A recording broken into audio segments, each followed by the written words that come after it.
divine presence speaks in silence. It speaks in stillness. It doesn't speak through thought or emotion, because thought or emotions, right, they chop reality into little bits. They give you one perceptual tiny field of reality. It's very limited. And consciousness wants freedom. Consciousness in its state of happiness and prosperity requires freedom. It requires you to be in a free state of being, to be only reliant upon consciousness and consciousness alone. When you're in a low state of consciousness, you depend on everything and everyone. And when you're in a higher state of consciousness, you depend on no one. You are taken care of. Your happiness doesn't rely on anything or anyone. It is already there, no matter what happens in your life.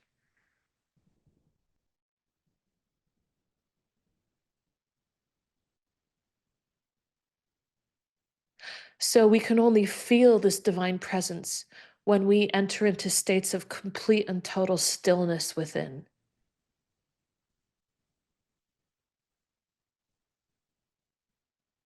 And this place of stillness increases with higher states of consciousness. Higher states of consciousness gives us command and control over the mind, instead of the mind and our thoughts controlling us. So we're able to control the mind through higher states of awareness, through higher energy states. And the way we conduct and lead our lives in accordance with those divine principles, in accordance with that high dharma, with that supreme reality, we bring more energy into our life. We bring more of that strength, that manifest divine into our lives.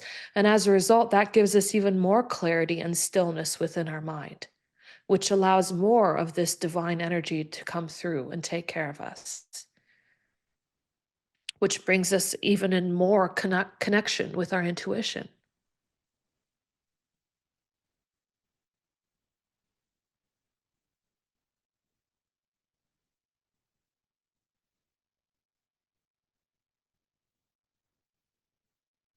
From stillness,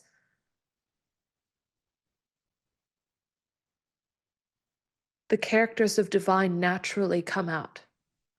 You don't need to force love. You don't need to force caring. You don't need to force any of the good qualities you could possibly associate with God and divinity, because these characters are inherent to divinity. So when we enter into that stillness within our own hearts and our own minds, these characters naturally come out through us. Our desires, our delusions naturally dissolve away.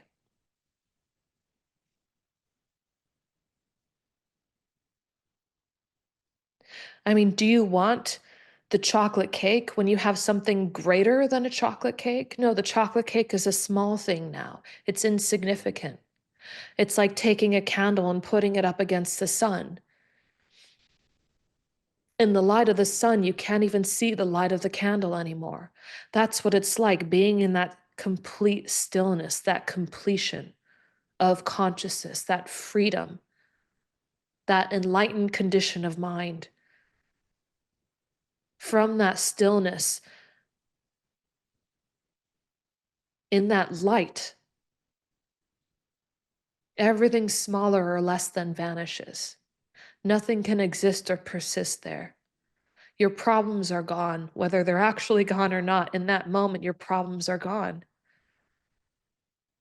Happiness stays. Peace stays. Love stays. There's no need for anything. There's no want. There's no lack. There's absolutely nothing but perfection. And in that moment, nothing needs to happen. Nothing needs to be. Nothing needs to be accomplished or done.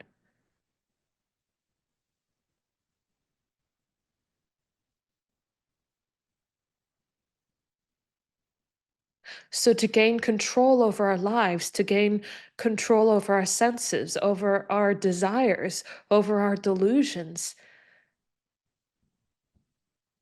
the greatest thing we have to do is find that stillness, conduct and lead our lives in a way that brings us into that stillness, and from that stillness, everything else comes through it. We are taken care of. We need to do nothing.